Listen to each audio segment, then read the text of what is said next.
গীতা পাঠ, এটা কোনো রাজনীতির বক্তব্য চলছে না, ঠিক আছে? তো রাম রাম ভাই, সব লোক welcome back to my channel. ভাই কয়েকদিন ধরে শুনছিলাম যে ভাই আমাদের 5 লক্ষ ঘন্টা গীতা পাঠে ভাই রেজাউল শেখ নামে একজন মুসলিম লোককে, সে নাকি ব্যবসায়ী, তো আমাদের শ্রমিক গোলদার নাকি মেরেছে, ঠিক আছে? অনেকগুলো নিউজ চ্যানেল শুনছি ভাই আলতু ফালতু ভাই বক্তনি মারছে, ঠিক আছে? তো আমি এইটুকু বলে, সে রেজাউল শেখ বলতে চাইছে যে আমি কিছু জানি না, এখানে কি হচ্ছে না হচ্ছে, এখানে কী অনুষ্ঠান হচ্ছে আমি জানি না। আরে ভাই একটা বাচ্চা ছেলে বলে দেবে ওখানে ভাই 5 লক্ষ ঘন্টা গীতা পাঠ হচ্ছে, ঠিক আছে?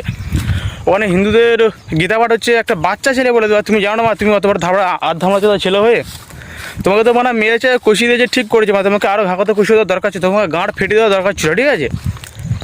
ভাই সে বলে যে আমাকে কেন মারলে, কী কারণে মারলে, কেন মারবে, কী জন্য মারবে, অনেক নিউজ চ্যানেলে বলছে ভাই, ঠিক আছে? যে যার মতভেদ সেই তার মারতেছে।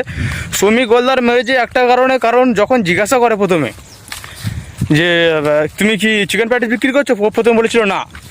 তারপর যখন চিকেন প্যাটিসটা যখন ভেঙে দেখলো, দেখার পরে কী দেখলো, ওই প্যাটিসটা যখন ভেঙে দেখলো তখন কী দেখেছে না চিকেন প্যাটিস।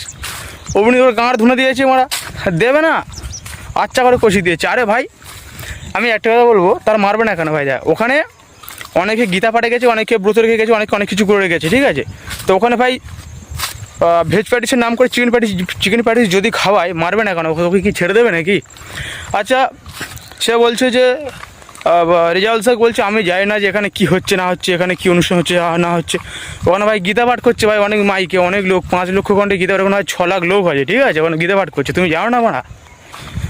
আর তোমাকে একটা কথা বলি, আর অনেককে একটা কথা বলতে চাই যে আমি যদি মুসলিমদের জলসা, বা আমি যদি মুসলিমদের ঈদ, বা আমি যদি মুসলিমদের কোনো অনুষ্ঠানের সামনে গিয়ে যদি আমি গরুর মাংস শুয়োরের মাংস বিক্রি করি, তারা কি আমাকে ছেড়ে দেবে না? তারা তো আমাকে কিছু বলবে বা আমার ঘাকতে লাগিয়ে দেবে ভাই, অবভিয়াসলি। আমি যদি মুসলিমদের বা আমি যদি মসজিদের সামনে বসে আমি যদি শুয়োরের মাংস বিক্রি করি, তারা কি আমার ছাড়বে? তারা তো আমার কষাবে না।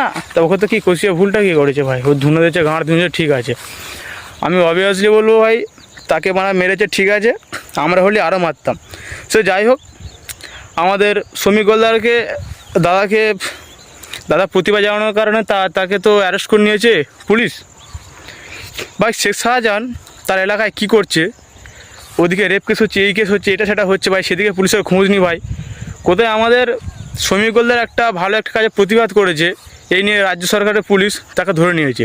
তা যাই হোক, আমাদের দাদা ছাড়া পেয়ে গেছে, ছাড়া পেতে ভাই আমরা খুব খুশি হয়েছি, ছাড়া পাওয়ার কারণে, ঠিক আছে? ভাই অনেক চ্যানেল আছে ভাই, বহুত গাপ যাচ্ছে, প্রচুর ভাই, ফোন খুললেই চ্যানেলের গাপ জানা শুরু ভাই। ইন্টারভিউ এখান সেখানে শ্রমিক গোলদারের নামে ভাই, সে ভুলটা কী করেছে আমাকে বলে বোঝাক না ভাই।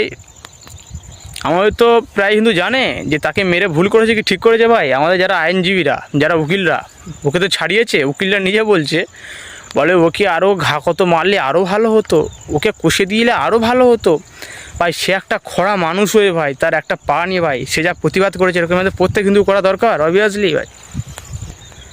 সে বলে আমি দীর্ঘ 20 বছর ধরে ব্যবসা করি, ট্রেনে, বাসে, ব্রিগেড, ময়দান সব জায়গায়। ভাই তুই কর ভাই, যায় আসে না ভাই, ঠিক আছে? এটা ভাই গীতা পাঠ, এটা কোনো রাজনীতির বক্তব্য চলছে না, ঠিক আছে? এটা হচ্ছে গীতা পাঠ ভাই, ঠিক আছে? যেখানে ভগবান শ্রীকৃষ্ণের বাণী, ভগবান শ্রীকৃষ্ণের অর্জুনের বাণী ছিল এখানে। এই গীতা পাঠেতে অংশগ্রহণ করার জন্য 5 লক্ষ লোক জমায়েত হয়েছে, প্লাস সেখানে অনেকে ব্রত রেখে গেছে একটা গীতা পাঠে। যেরকম সরস্বতী পুজো অনেকে যেরকম ব্রত রাখে, কালী পুজো অনেকে যেরকম ব্রত রাখে, বা ধরো না দুর্গা পূজায় যেরকম অনেকে ব্রত রাখে, ঠিক আছে, বা একাদশী পালন করে, ঠিক সেরকমই ভাই গীতা পাঠেতে ভাই, গীতা পাঠ একটা ভাই শুদ্ধ জায়গা। সেখানে অনেকে ব্রত রেখে গেছে, সেখানে ও ভেজ প্যাটিসের নাম করে চিকেন প্যাটিস খাচ্ছে, তার তো গাঁড় তো ধুনে দেবে বাড়া, ছেড়ে দেবে নাকি লাবড়া? আমরা হলে তো আমরা আরও ধুনতাম। তো যাই হোক, ভিডিওটা ভালো লাগলে একটু শেয়ার করে দিও, আর কমেন্ট করে তোমরা সব জানাও যে শ্রমিক গোলদার কি ঠিক করেছে না ভুল করেছে। আর হ্যাঁ, সবশেষে একটা কথা বলবো যে সমস্ত হিন্দুদেরকে ঐক্যবদ্ধ, দলবদ্ধ, সংঘবদ্ধ থাকতে বলবো, কারণ আগামী দিন খুব খারাপ দিন আসতে চলেছে আমাদের হিন্দুদের উপরে। সবশেষে একটা কথা বলবো, রাম রাম।